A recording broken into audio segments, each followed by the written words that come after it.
At some point, and after you went to sleep, did you wake up? Yes, I did. Who woke you up? I got a call from, I'm not sure if it was my nephew, but I guess it was like on a conference call. But my family next door called me. Without giving what they said, what was the nature of that phone call? They're concerned from my neighbor.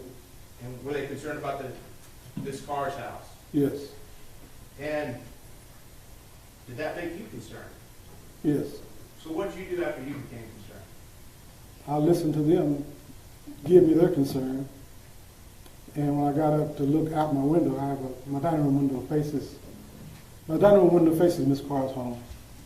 And I noticed the front door was open. Both the doors were open. Okay, so now we're looking at State's Exhibit 5. Are you talking about the front door that faces the street and that sidewalk and that little side door that comes out to the driveway? Yes, When you say they were open, was it dark inside the house? no, it was light inside the house. So that the living room lights were on? Living room and dining room. The living room and dining room is kind of combined, so yes. What about the porch, the front porch, you remember? I don't believe the front porch light was on, I don't remember. So about what time was this when you walked outside and saw these doors open of Miss Carr's house? Well, I was looking through the window and it was like, I guess 2 something, I don't know the exact time. It was after 2 o'clock. So what were you thinking when you saw these doors wide open and the lights on? Well, when I saw the front door facing the street open, I was concerned because that door had never been open for the duration of her living there, that concerned me. They didn't use that front door? She never used that front door. Which door did they use? She used the side door. And both that front door and side door, in fact, open up into the same room of the house, right? Correct. So, you've known Miss Carr for about 3 years. Was she in good health? No, sure. Had she spent a lot of time in hospitals before October 2019? She'd have frequent bouts of travel to the hospital, yes. So, you see these 2 doors open out your window. What do you do next? I go over to the home, You left your house and walked across the street? yes. Walked across East Allen Avenue? Mhm. What did you see whenever you got to Miss Carr's home at When I got to 403 East Allen? When I got to the back of the car, I didn't see anything. Back of whose car? Back of, I don't know if it's, I think this car, no, Atatiana's car. But it was a car that's normally parked there? Right. Did you hear anything inside the house when you walked over there? No, I didn't hear anything. So, did you knock on the front door or anything? No, I didn't. Again, this is after 2 in the morning? It was 2 in the morning. So what'd you do? I went back home and called the police. So, what was going through your head that you thought it would be a good idea to call the police at that time? Well, because I didn't know what was going on. It was 2 o'clock in the morning, and I didn't want to startle her. I realized that she was in the back of the house, and if she had to come from the back to the front, her front door was already open. So that would have been concerning for her, for someone to be at her home at 2 o'clock in the morning, and she not know who it is. Were you concerned about her medical condition? Her mother's, I didn't know her mother was still in the hospital. You talking about Yolanda Carr? Yes. So, did you call 911? No, I dialed the non-emergency number. Why did you call the non-emergency number versus 911? Because I wasn't really sure what was going on. It didn't appear to be an emergency. Can I approach the witness, Your Honor? Yes. Now, James, you come to me. You came up here to meet with me and Ashley before, haven't you? Yes. And in one of those times, did you listen to your call to the non-emergency line? Mm-hmm. And did you initial it? Yes. And is that your initials right here? Yes. Have a moment, Your Honor? Yes.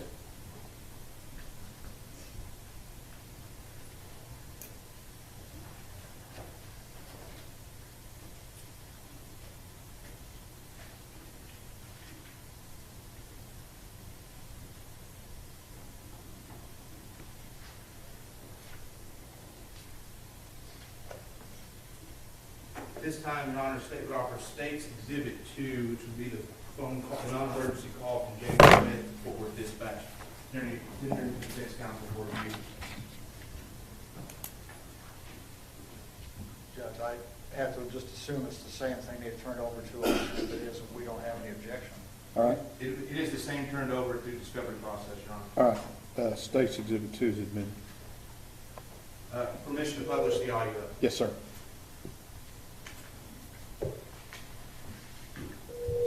Fort Worth Police Operator M873 with the address. I'm calling about my neighbor, Okay, what's the address? 1203 East Allen Avenue. Okay, 1203 East Allen Avenue, what's going on there? Well, the front doors have been open since 10 o'clock. I haven't seen anybody moving around. There's nothing wrong with them. They have opened the doors open this time, man. Okay, you know if anyone is inside? No, I'm not sure. Most of the cars were there. Okay, bear with me.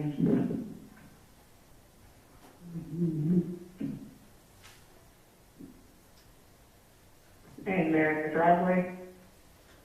About the cars in the driveway, yes. Okay, you need a description, like a color of the vehicle? One's white and one's dark. The white one is a sedan or a SUV? Or pickup? They're both sedans.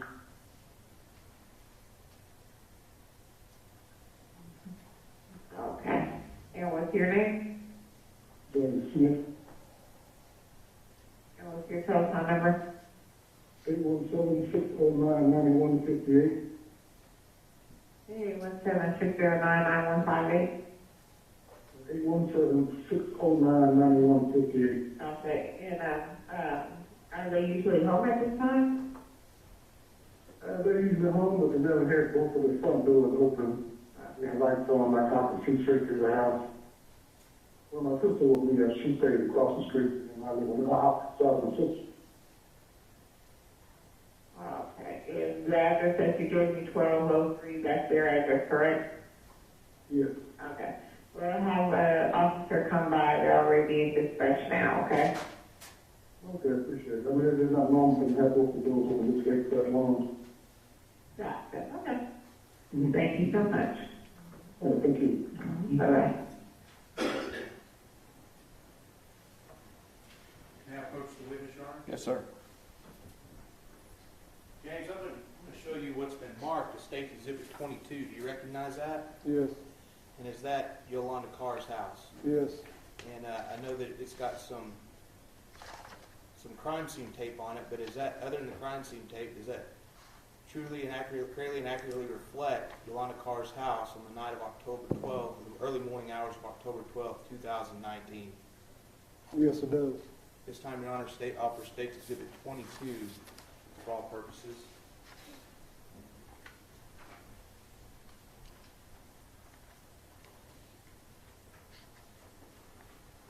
No further objection. All right. State's Exhibit 22 is admitted. So, James, when we're looking at State's Exhibit 22, I see a white car in that driveway. Is that one of Yolanda Carr's cars parked there? That's Atatiana's car. That's Atatiana's car. Yes. And I see another car that's kind of back there to the garage. Whose car is that? That's Miss Carr's car. And those are the two cars that you identified in that call we just listened to, right? Yes. How close did you get up to that white car whenever you went to go look? Just the passenger's back end of the car, the white car. Did you notice anything about the lawnmower and weed eater? I saw the lawnmower and the weed eater. Are they still plugged in? Yes. Did that strike you as odd? It was odd, but I remember them using it, yes. Because they just used it earlier that day. Correct. So, after you made the phone call, let me bring the lights back up. After you made that phone call, what did you do? Did you go back to bed? No, I was going to wait for the police to come. Where'd you wait? I was going to wait where I was standing, but then I thought I could be construed as a perpetrator, so I went across the street to my sister's home and sat on the stoop. Sat on the stoop, and who sat on the stoop with you? Myself and my older sister and several other family members. Did you ever see the police arrive at Yolanda Carr's home? I didn't realize there were the police, but I remember I was standing in front of my sister's home, and my nephew, Julian, said, "Uncle James, who is that?" And I looked to my left, and we saw two silhouettes coming from around the corner toward the house. Were they coming from Mississippi? Yes. And were they running through somebody's yard or in the middle of the street or something different? Well, there's a vacant lot around the corner, but they were just crossing the street. Because they were out on the asphalt. They were on the street's asphalt. I'm sorry? The street is the asphalt. Yeah. Were they on the street or the sidewalk? They were on the street. On the street, out in the middle of the street.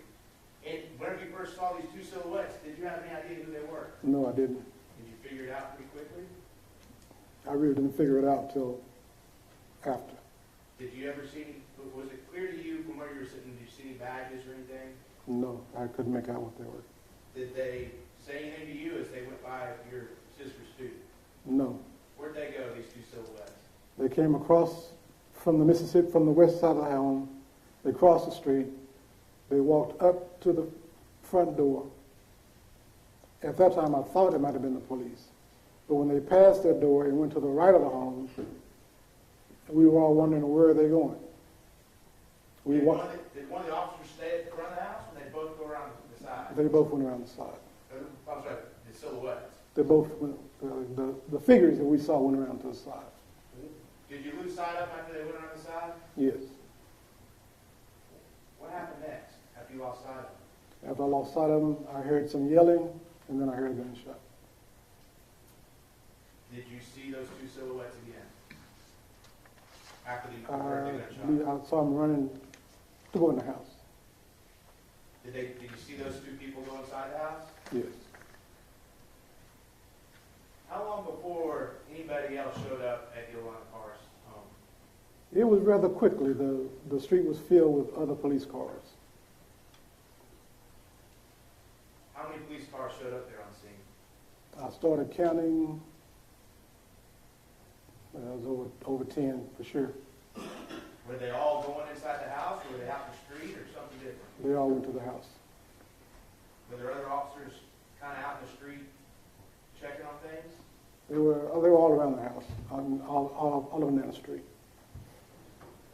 What were you thinking at this point? What had happened? Did you have any idea what had happened? Not at that point. When did you figure out that something horrible had happened? I believe an officer came across the street and took a statement from me and advised me that there was a fatality, but she wouldn't tell me who the fatality was. Who do you think the fatality was at first? At first, I thought it was the officer. And then what did you learn? It was 9 hours later I learned it was Atatiana. How was it getting that news? It was devastating. How many times did you give a statement to the police that night? I think I gave 2. Well, I gave 1 statement, but another conversation was recorded.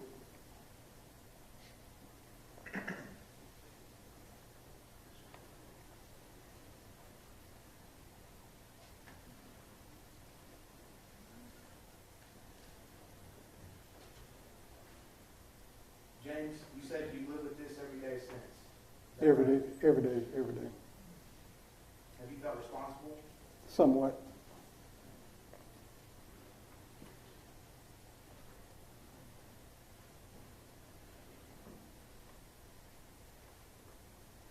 We'll pass the witness.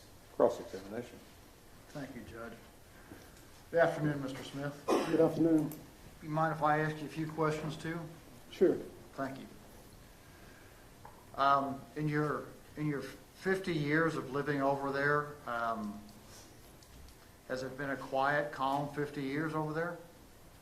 On my block, it has been calm. You said that the neighborhood was a pretty good neighborhood? It has its problems in different sectors of it, but where I live, it's no problems. Okay. So what do you consider the neighborhood to be? Excuse me? What do you consider the neighborhood to be? A neighborhood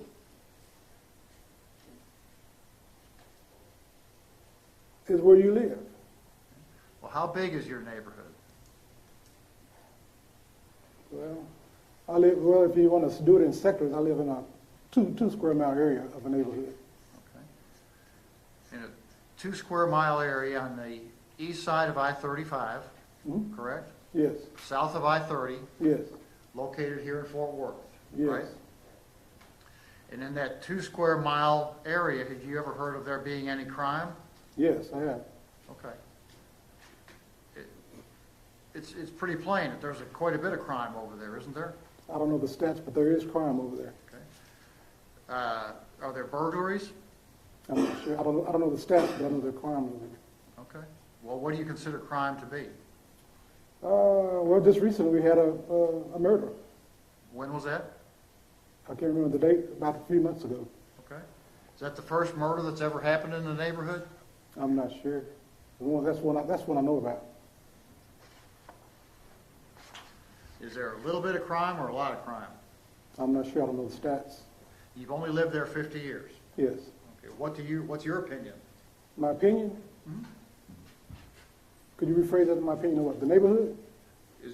What is your opinion about the amount of crime that occurs in your neighborhood? My opinion, it could be less. It should be less. But it's not, it's more. I wouldn't say more, but it should be less than what it is. Are there any crimes that occur at night over in your neighborhood? It probably does, but I'm not, I don't keep a record of every crime that goes on in the neighborhood because I'm not privy to every crime in the neighborhood. You couldn't possibly keep a record of every crime that happens over there, could you? No, I couldn't. Ever had a burglary over there in your neighborhood? I'm quite sure there has been, yes. Okay. Probably quite a few of them, right? I wouldn't know I wouldn't know if it was quite a few. I know we've had burglaries. There are burglaries in every neighborhood. There are, aren't there? Yes, And there are robberies in every neighborhood. Right? yes. And there are car thefts in every neighborhood. Possibly. And there are murders in every neighborhood. Not in every neighborhood. Name a neighborhood that's never had a murder. Well, sir, I don't know every neighborhood. I don't know the name of every neighborhood, so I couldn't give you that answer. So you live in, what is the address of your house on East Allen Street? 1208. And then, so looking out your front door, does your sister live to your left? Yes. And is there another house to the left of her? No. And when the police came out that evening to the car home across the street, there were a number of your family members that were out there on that front stoop waiting to see what happened, right? Yes. Who all was there? Oh, Julian, my sister. I think both of my sisters. And some nieces and nephews. Who's Julia? My nephew. You were actually asleep and got a call from one of your sisters that she was concerned about what might be going on over at the car house, correct? Yeah, correct. And that woke you up, and then when you learned about what was going on, you became concerned, right? Excuse me? After you were woken up by that phone call, you became concerned about what was going on over there, right? Yes. Because you could look across the street from your house and see that their front door was open. Yes. The door that faces, there's two doors on that corner, isn't that right? Yes. One of them directly faces the street, Correct. and Correct. one of them faces the driveway, right? Yes. And I believe what you said a little earlier it was a door that faces the street that you had never seen open before. Correct. The first time you'd ever seen that door open. Yes. So it was highly unusual for that door to be open, right? Correct. Not only was that door open, but the other door that faces the driveway was also open, wasn't it? Correct. And you were concerned enough where you got up out of your home and at 2 or 2:30 in the morning, you walked across East Allen Street to their residence, right? Yes. And you got all the way up to where that white car was parked in that driveway. Yes, And you were able to get a good look inside the house from there. Isn't that right? not a good look, but I could see inside the house from that angle. Well, you didn't walk up any closer to the house, did you? No, I didn't. So you saw all you needed to see, right? I walked across the house hoping that I would see someone in the living room. I didn't see anyone. So having not seen what you hoped you would see, did you back up across the street or did you call the police from a cell phone? I think I called him on a cell phone, yes. Were you standing right out there in the driveway when you called the police? I don't remember. Were you across the street at your house when you called the police? That's possible. It's possible that you had backed away and gotten over to the safety of your home before you called police, right? The safety of my home? Yes, sir. If you call my home safe, yes. You're the guy that called it safe. You said you didn't even lock the doors over there. I don't lock my door. Okay. Did you consider your home to be a safe place? Yes, And you made the call to the police, right? yes. And you told the police what you wanted to tell them, isn't that right? Excuse me? You told the police what you wanted to tell them. Yes. No one told you what to say, did they? No.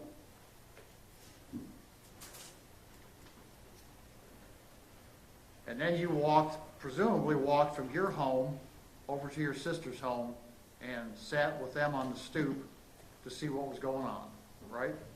Not to see what was going on, but to wait on the police. To wait on the police. And make sure the police could go over there and take care of the issue that you saw, right? To take care of the issue, Yes, sir. if you want to call the issue, yes. Well, what would you call it? I wouldn't call it the issue. I would call it the concern that I had. 2:30 a.m., you had a concern that something was wrong at your neighbor's house, right? Correct.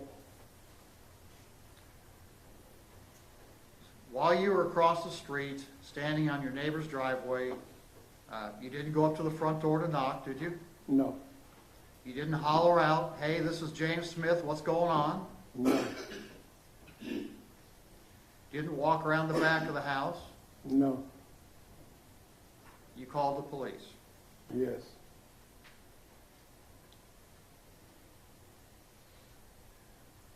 Now, after all this happened, the press and the media did a number of interviews with you, is that right? Yes. And you answered all their questions for them, isn't that right? I believe so. And told them what was going on from your perspective, right? Yes. And you were honest with them about what was going on, weren't you? Yes. And do you recall telling the press that you didn't get any closer to that house because you didn't have a weapon? I got to the end of the car, yes. Do you recall telling the press that you didn't get any closer to that house because you didn't have a weapon? Yes.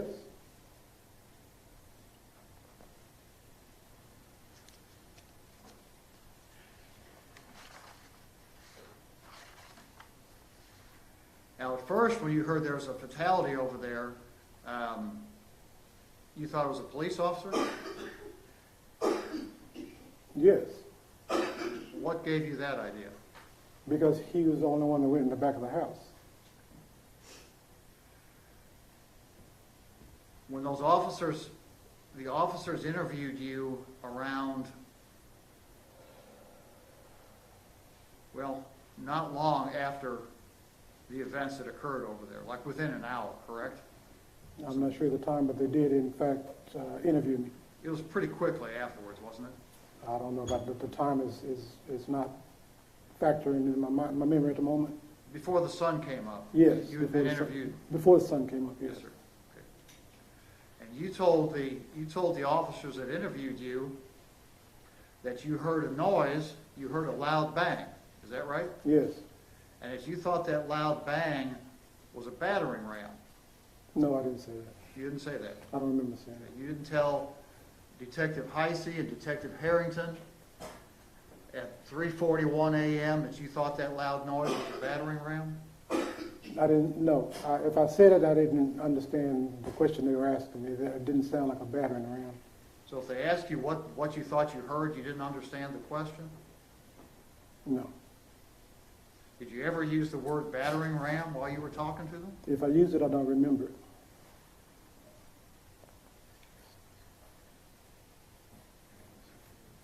Did the prosecutors play the recording of that interview give you the benefit of that? I believe I heard that, but I don't remember hearing battering ram. There was no back door to that home, so I wouldn't be using the word battering ram. There's nothing to batter. Okay, you knew there was no back door to the house. Yes. You didn't tell the call taker when you spoke to them that there wasn't any back door to the house, did you? No. We pass the witness. Redirect, Mr. Smith. One further question, Your Honor. May this Mr. Smith be excused subject to any potential recall? We asked that Mr. Smith be excused. I'll stay here.